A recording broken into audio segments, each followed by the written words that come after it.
বাংলা তৃণমূলের কাছে বিজেপিকে গো হারা হারতে হয়েছে, আর সেই হারের দায় কার্যত দলের ওপরেই দিয়েছেন দিলীপ ঘোষ। দলের সিদ্ধান্ত নিয়ে তিনি একের পর এক প্রশ্ন করেছেন, তবে তার হারটা কেউই প্রায় মেনে নিতে পারছে না। তবে তার হারের পর থেকে গুঞ্জন ছড়িয়েছে যে তাহলে কি ফের বাংলায় রাজ্য সভাপতির পদে দিলীপকে বসানো হতে পারে। কেননা বাংলায় বিজেপির ভরাডুবির পর সাংগঠনিক রদবদল নিয়ে জোর জল্পনা ছড়িয়েছে। তবে এই বিষয়ে এখনো পর্যন্ত দলের তরফে কিছুই জানানো হয়নি। এই অবস্থায় হারের জন্য রিপোর্ট তলব করেন কেন্দ্রীয় বিজেপি নেতৃত্ব। আর তার মধ্যে দিলীপ ঘোষের মুখে শোনা গেল অন্য সুর। তিনি বলেন যে আমি নিজে সবার সঙ্গে দেখা করব। তাহলে কি কোনো আলোচনা করবেন দিলীপ ঘোষ? তা নিয়ে কিন্তু শুরু হয়েছে প্রশ্ন। সদ্য সমাপ্ত লোকসভা নির্বাচনে মেদিনীপুর থেকে দিলীপকে তুলে এনে প্রার্থী করা হয় বর্ধমান দুর্গাপুর লোকসভা কেন্দ্রে। মেদিনীপুর থেকে গতবার জিতেছিলেন দিলীপ, আর সেই সময় দলীয় সিদ্ধান্ত মেনে নিয়ে ভোট লড়াইয়ে নেমে পড়েন আরএসএস এর একনিষ্ঠ কর্মী। বর্ধমান দুর্গাপুর লোকসভা কেন্দ্রে তৃণমূল প্রার্থী করে কীর্তি আজাদকে, আর তার কাছেই লক্ষাধিক ভোটে হেরেছেন দিলীপ ঘোষ। হারের পর কলকাতায় ফিরে আসেন তিনি, আর তারপর থেকেই দলের বিরুদ্ধে একের পর এক বিস্ফোরক মন্তব্য করছেন।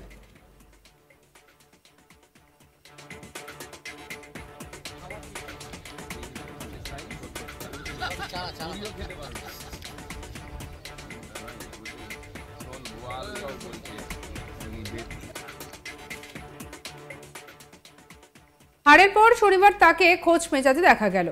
কি করে তিনি টাইম পাস করছেন, মনকে ভোলাচ্ছেন, সেই ছবিও সামনে এসেছে। দেখা যাচ্ছে ছিপ হাতে মাছ ধরছেন দিলীপ বাবু। শনিবার সকালে উত্তর 24 পরগনার স্বরূপনগরের গুণরাজপুর গ্রামে স্থানীয় এক বিজেপি কর্মকর্তার বাড়িতে উপস্থিত হন তিনি। সেখানে দলীয় কর্মী সমর্থকদের সঙ্গে নিয়ে ভেড়িতে ছিপ নিয়ে মাছ ধরলেন বিজেপি নেতা। আর তারপরেই সাংবাদিকদের মুখোমুখি হয়ে তিনি বলেন, দল প্রস্তাব চাইলে নিশ্চয়ই করব, আমি নিজে সবার সঙ্গে দেখা করব। কি বলছেন দিলীপ ঘোষ, শুনুন। দল প্রস্তাব চাইলে করব, আমি নিজে সবার সঙ্গে দেখা করব, কথা বলবো। দল প্রস্তাব চাইলে করব, আমি নিজে সবার সঙ্গে দেখা করব, কথা বলবো। দল প্রস্তাব চাইলে করব, আমি নিজে সবার সঙ্গে দেখা করব, কথা বলবো। তিনি আরো বলেন, যখন পার্টির বিপর্যয় হয় তখন পিছনে দেখার দরকার আছে। যারা পার্টিকে জিতিয়েছেন তাদেরকে সঙ্গে নিতে হবে। সেই রকম অনেক কার্যকর্তা বসে আছেন, তাদেরকে সঙ্গে নেওয়া উচিত। কি বলছেন দিলীপ, শোনাবো। যখন পার্টির বিপর্যয় হয় তখন পেছনে তাকানোর দরকার আছে। যারা পার্টি দাঁড় করিয়েছেন, যারা পার্টিকে জিতিয়েছেন, তাদেরকে সঙ্গে নিতে হয়। সেরকম অনেক কার্যকর্তা বসে আছেন, যে কোনো কারণে কাজ করেননি, তাদেরকে সঙ্গে নেওয়া উচিত পার্টিকে এগিয়ে নেওয়ার জন্য, যারা দূর নিয়ে এসছেন পার্টিকে। অটলজিও 6 বছর সরকার চালিয়েছিলেন। কোয়ালিশন সরকার চালানোর টেকনিক বিজেপি জানে। বিজেপি কোয়ালিশন সরকার করেছিল, এটা নিয়ে চিন্তা নেই। সহযোগীরা সবাই অনেক বছর আমাদের সঙ্গে আছেন, মেজরিটি আছে, সরকার চলবে। তবে যে আত্মবিশ্বাসের সঙ্গে সরকার তখন কাজ করেছে সেটা চিন্তা করতে হবে। কি বলছেন দিলীপ, শুনবো। অটলজিও 6 বছর চালিয়েছিলেন সরকার। কোয়ালিশন সরকার চালাওয়ার টেকনিক বিজেপি জানে, কারণ বিজেপি কোয়ালিশন গভর্নমেন্ট শুরু করেছিল। তো সেই জন্য এটা নিয়ে চিন্তা নেই। যারা আমাদের পুরনো আর সহযোগী আছেন, তারা অনেক বছর আমাদের সঙ্গে আছেন, তারা থাকবেন সঙ্গে। সেই নিয়ে মেজরিটি আছে, সরকার চলবে। তবে যে আত্মবিশ্বাসের সঙ্গে সরকার কাজ করেছিল তখন চিন্তা করতে হবে সবাইকে নিয়ে কাজ করার সময়।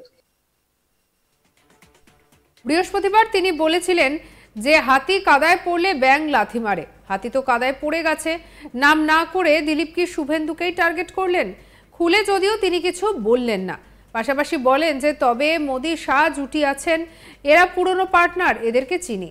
একটু বেশি দর হাঁকাচ্ছেন। মানুষ ম্যান্ডেট দিয়েছে, সুশাসন দিতেই হবে, সেটা যেন কেউ ভুলে না যায়। আঞ্চলিক দল সবসময় নিজের কথা ভাবে। অনেক আগে নিজের স্বার্থে জোট ছেড়েছে, এবার নিজেই ফিরে এসেছে। কি বলেছেন দিলীপ, শুনবো। একটা তো আপনি নিজেই বলছেন কাঠিবাজি চক্রান্ত হয়েছে, আপনাদের আসন কমে। আমি বলিনি, আপনারা জিজ্ঞেস করেছেন তাই। কাঠি রাজনীতি হবে না, কাঠি কোথায় হবে? দ্বিতীয় কথা হচ্ছে, যারা এইবারে শরিক হয়ে গেল তারা তো এমন এমন ডিমান্ড করছে, এই ডিমান্ডগুলো মানে সেই অলিক কল্পনার ডিমান্ড। মানে বলছে স্পিকারের পদ চাই, পূর্ণমন্ত্রীর পদ চাই। রাজনীতি এটাই, হাতি কাদায় পড়লে ব্যাঙেও লাথি মারে। তো হাতি তো কাদায় পড়েছে, তো সেটা সবাই বার্গেনিং করছে। কিন্তু এটাও মনে রাখতে হবে, নরেন্দ্র মোদী, অমিত শাহ আছেন, আর এরা আমাদের পুরনো পার্টনার, এদেরকে আমরা চিনি। তারা একটু বেশি দাম রাখছেন, যতটা বেশি পাওয়া যায়। কিন্তু সরকার চালিয়ে লোককে সুশাসন দিতে হবে, কারণ লোক ম্যান্ডেট দিয়েছে। বিজেপির পক্ষে এবং এনডিএর পক্ষে, সেটা যেন ভুলে না যান। আঞ্চলিক দল সবসময় নিজের কথাই ভাবে, তারা ইতিহাসই বলছে ওদের অনেক আমাদের পার্টনার ছিল, অনেক পুরনো, আমরা কাউকে ছাড়িনি, অনেকে নিজের স্বার্থে ছেড়ে গেছে, আবার নিজের স্বার্থে চলে এসেছে। বাংলায় তৃণমূলের কাছে বিজেপির গো হারতে হয়েছে, আর সেই হারের দায় কার্যত দলের ওপরেই এবার দিলেন দিলীপ ঘোষ। দলের সিদ্ধান্ত নিয়ে তিনি একের পর এক প্রশ্ন করেছেন, তবে তার হারটা কেউই প্রায় মেনে নিতে পারছে না। তবে তার হারের পর থেকে গুঞ্জন ছড়িয়েছে যে তাহলে কি ফের বাংলায় রাজ্য সভাপতির পদে দিলীপকে বসানো হতে পারে। কেননা বাংলায় বিজেপির ভরাডুবির পর সাংগঠনিক রদবদল নিয়ে জোর জল্পনা ছড়িয়েছে। আর এদিকে কি বলেছেন দিলীপ ঘোষ শোনাবো আপনাদের। করবো, আমি নিজে সবার সঙ্গে দেখা করবো, কথা বলবো। দল প্রস্তাব চাইলে করবো, আমি নিজে সবার সঙ্গে দেখা করবো, কথা বলবো। কারণ পার্টির বিপর্যয় হয় তখন পেছনে তাকানোর দরকার আছে। যারা পার্টি দাঁড় করিয়েছেন, যারা পার্টিকে জিতিয়েছেন, তাদেরকে সঙ্গে নিতে হয়। সেরকম অনেক কার্যকর্তা বসে আছেন, যে কোনো কারণে কাজ করেননি, তাদেরকে সঙ্গে নেওয়া উচিত পার্টিকে এগিয়ে নেওয়ার জন্য, যারা দূর নিয়ে এসছেন পার্টিকে। দলীয় 6 বছর চালিয়েছিলেন সরকার, কোয়ালিশন সরকার চালাওয়ার টেকনিক বিজেপি জানে, কারণ বিজেপি কোয়ালিশন গভর্নমেন্ট শুরু করেছিল। তো সেই জন্য এটা নিয়ে চিন্তা নেই। যারা আমাদের পুরনো আর সহযোগী আছেন, তারা অনেক বছর আমাদের সঙ্গে আছেন, তারা থাকবেন সঙ্গে, সেই নিয়ে মেজরিটি আছে, সরকার চলবে।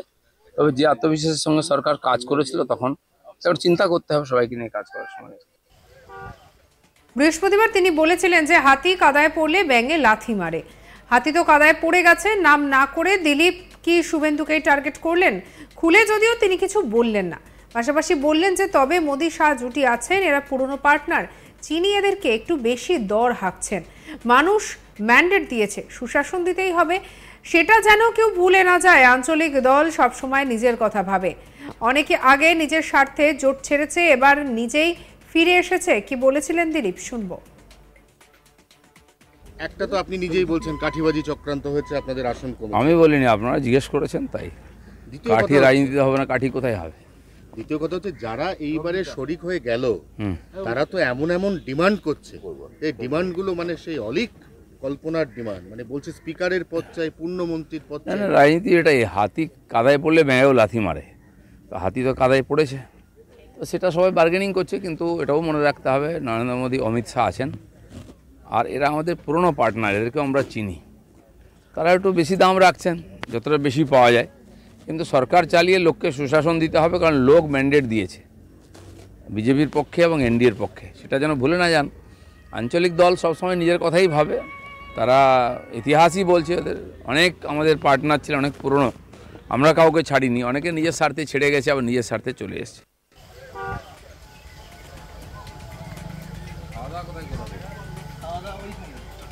সঙ্গে রাখুন আজ তাক বাংলাকে, সাবস্ক্রাইব করতে ভুলবেন না।